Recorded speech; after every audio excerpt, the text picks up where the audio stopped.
Welcome friends, সমস্ত শিক্ষক মন্ডলী, সমস্ত প্রধান শিক্ষক মন্ডলী।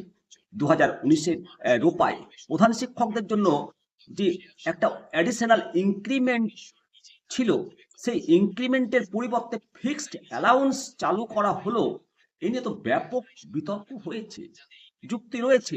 এখন 2026-এর নির্বাচন, এই নির্বাচনের প্রাককালে আপনার মনে কি একটিবারের জন্য প্রশ্ন উঠবে না? আপনি ভোট দেওয়ার পূর্বে ভাববেন না যে সপ্তম পে কমিশনে ইনক্রিমেন্টটা ফিরিয়ে আনা জরুরি? 2019 থেকে রাজ্য সরকার যেভাবে বঞ্চিত করেছে প্রধান শিক্ষকদের, কেন এই বঞ্চনা প্রধান শিক্ষকদের সত্যি কি এটা দরকার ছিল? সত্যি কি পে কমিশনে ইনক্রিমেন্ট ব্যবস্থা ফিরিয়ে আনার দরকার নেই? কই, জোরালো আন্দোলন, জোরালো যুক্তি কোনো শিক্ষক সংগঠন তো পেশ করেনি। এই নিয়ে তো কোনো আইনি লড়াইও হয়নি। এভাবে কি চুপ থাকবেন? ভোট দেওয়ার আগে নিজের অধিকারের কথা কি বলবেন না? তো চলুন, পক্ষে বিপক্ষে যুক্তি তর্ক নিয়ে আপনাদের সঙ্গে আমি শিবরাম সরকার। অবশ্যই এই ইনক্রিমেন্ট চালু করার বিষয়টি নিয়ে শিক্ষক মহলে ব্যাপক বিতর্ক রয়েছে। ইনক্রিমেন্ট তুলে দেওয়ার কারণ এবং প্রেক্ষাপট কি? পূর্ববর্তী যে পে কমিশনগুলো ছিল, সেখানে প্রধান শিক্ষকদের জন্য একটা অ্যাডিশনাল ইনক্রিমেন্টের ব্যবস্থা ছিল। এই ব্যবস্থা উচ্চতর পদে দায়িত্বের একটা স্বীকৃতি স্বরূপ দেওয়া হতো। কিন্তু ষষ্ঠ পে কমিশন যে সুপারিশ করলো পে ম্যাট্রিক্সের, এই পে ম্যাট্রিক্স পরিবর্তন করে পূর্বের নিয়মটাকে তুলে দিল। এবং কমিশনের পে ম্যাট্রিক্সের পেছনে যুক্তি ছিল যে 3% ইনক্রিমেন্ট সবার জন্য সমানভাবে প্রযোজ্য হওয়া উচিত। এখানেই অ্যালাউন্স বনাম ইনক্রিমেন্টের দ্বন্দ্ব, যেখানে 400 টাকার একটা অ্যালাউন্স প্রবর্তন করা হয়েছে। সরকারের যুক্তি ছিল যে প্রশাসনিক একটা দায়িত্ব রয়েছে, এর জন্য আলাদা একটা ভাতা দেওয়া বিধিসম্মত। কিন্তু এই 400 টাকার বিনিময়ে ইনক্রিমেন্ট হারানোর বিষয়টি কি দুঃখজনক নয়?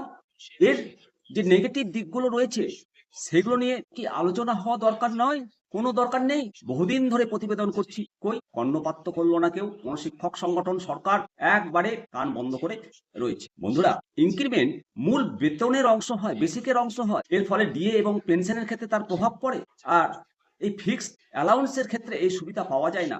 একজন প্রধান শিক্ষক দীর্ঘ সময় ধরে প্রধান শিক্ষকতার কাজ করলে তার যে আর্থিক ক্ষতি হয়, এতে বেশ কয়েক যোজন আর্থিকভাবে পিছিয়ে পড়বেন। সঙ্গে সঙ্গে পাশাপাশি রয়েছে মর্যাদার প্রশ্ন। প্রধান শিক্ষক প্রশাসনিক চাপ এবং দায়িত্ব অনুযায়ী এই নগণ্য ভাতা, এটা সামঞ্জস্যপূর্ণ নয়। আমরা মনে করি সপ্তম পে কমিশনে এটা ফিরিয়ে আনা দরকার। সপ্তম পে কমিশনে এটা কি ফিরে আসবে? বর্তমানে পশ্চিমবঙ্গ সরকার ষষ্ঠ বেতন কমিশন শেষ করেছে, সপ্তম বেতন কমিশনের ঘোষণা করেছে এবং এর প্রাথমিক প্রস্তুতি নিচ্ছে বলে শোনা যাচ্ছে। তবে ইনক্রিমেন্ট ফিরিয়ে আনার কোনো ঘোষণা করেনি। তৃণমূল কংগ্রেস যে শ্বেতপত্র প্রকাশ করেছে, তাতেও কিন্তু সেই ঘোষণা নেই। তাহলে এটি আনা হতে পারে না। কেন?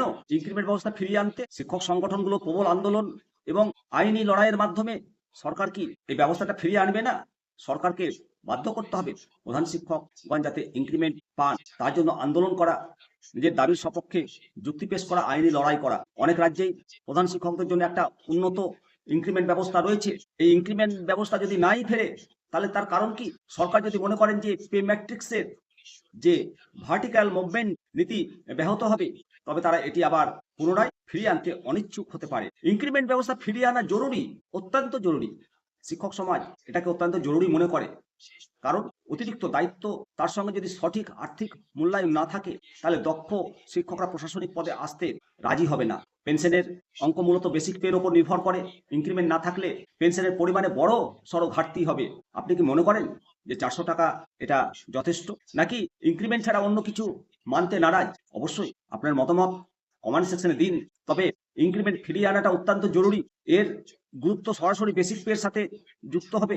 মহার্ঘ ভাতা এবং বেসিকের হিসেব এই ইনক্রিমেন্টের ধরেই করা হয়। বাড়ি ভাড়া ভাতাও বেসিকের উপর নির্ভর করে। পেনশন নির্ধারিত হয় বেসিক পের উপর ভিত্তি করে। 400 টাকার ফিক্সড অ্যালাউন্স পেনশনে কোনো প্রভাব পড়ে না। একজন প্রধান শিক্ষকের এটা বড়সড় আর্থিক ক্ষতি। একজন প্রধান শিক্ষককে শুধু পড়ানো নয়, পাশাপাশি mid day meal, Kanyashree, Shikshashree সহ অধিকাংশ প্রকল্পের কাজ, দায়িত্ব সামলাতে হয়। মূলত 2019 সালে যখন এই 400 টাকা চালু হয়, তখন থেকে শিক্ষক মহলে ক্ষোভ ছিল।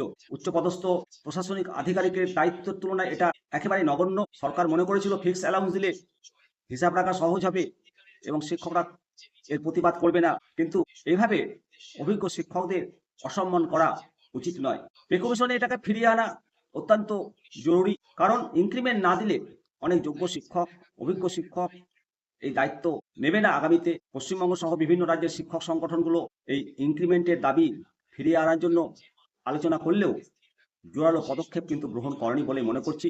2019 সালে ইনক্রিমেন্ট তুলে দেওয়া এটা আর্থিক এবং নৈতিক উভয় দিক থেকেই প্রধান শিক্ষকদের ক্ষতি করছে। 400 টাকার বিনিময়ে ইনক্রিমেন্ট কেড়ে নেওয়া এটা কোনো মতেই ন্যায়সঙ্গত নয়। এটা শুধু ফিরিয়ে আনা দাবি নয়, একজন প্রধান শিক্ষকের পেশাদারী মর্যাদার প্রশ্ন।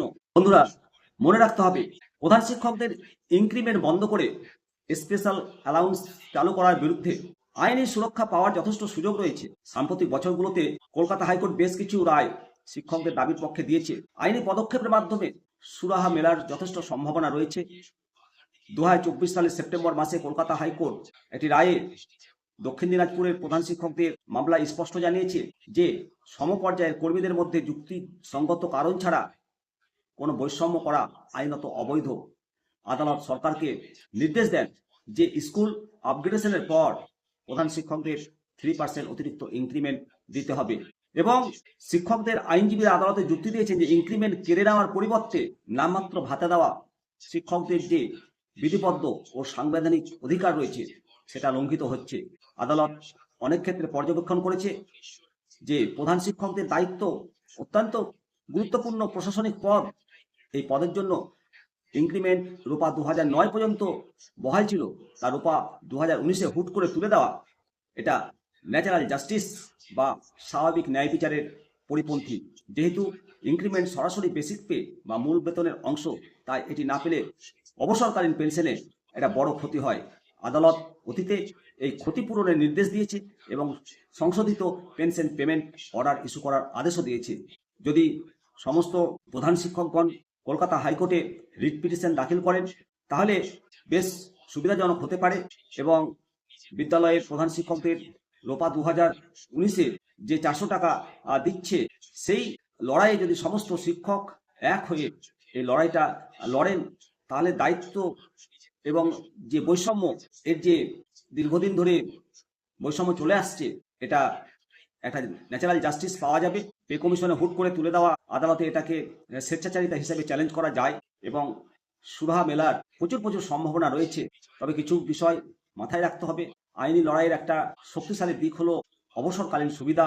আদালত অতীতে অনেক রায়ে বলেছে যে কোনো কর্মীর প্রাপ্য সুবিধা এমনভাবে কমানো যাবে না যে তার অবসরকালীন পেনশনে একটা স্থায়ী প্রভাব ফেলে। ইনক্রিমেন্ট না থাকা মানে আপনার আজীবন পেনশন কম হওয়া। আদালত এই আর্থিক ক্ষতির ভিত্তিতে সরকারকে নির্দেশ দিতে পারে। বন্ধুরা, সমকাজে সমবেতনের দাবিতে মামলা করলে আদালত সরকারকে বিষয়টি পুনর্বিবেচনা করতে বাধ্য করতে পারেন। কলকাতা হাইকোর্ট মাধ্যমিক প্রধান শিক্ষকদের ক্ষেত্রে এমন একটা ইতিবাচক রায় দিয়েছে। প্রাইমারির ক্ষেত্রেও সেই রায় ব্যবহার করে মামলা লড়াই করা সম্ভব।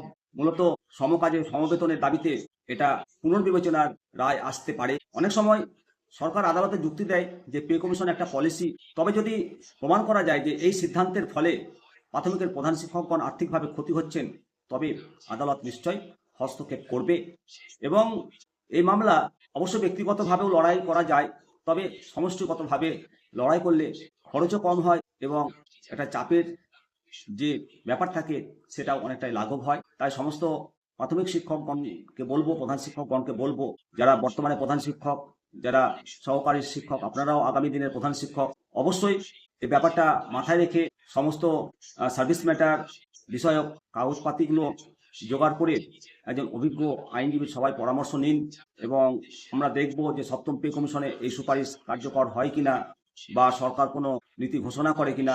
প্রাথমিক শিক্ষকদের যারা নেতৃত্বে রয়েছেন সংগঠনের, তারা যদি আইনি সেলের সাথে যোগাযোগ করেন তাহলে শিক্ষকদের একসঙ্গে লড়াই করার ব্যাপারটা অনেকটাই সুরাহা হবে। অবশ্যই আপনারা বিস্তারিত মতামত জানাবেন কমেন্ট সেকশনে। ভালো থাকবেন। জয় হিন্দ, জয় ভারত, বন্দে মাতরম, ভারত মাতা কি জয়।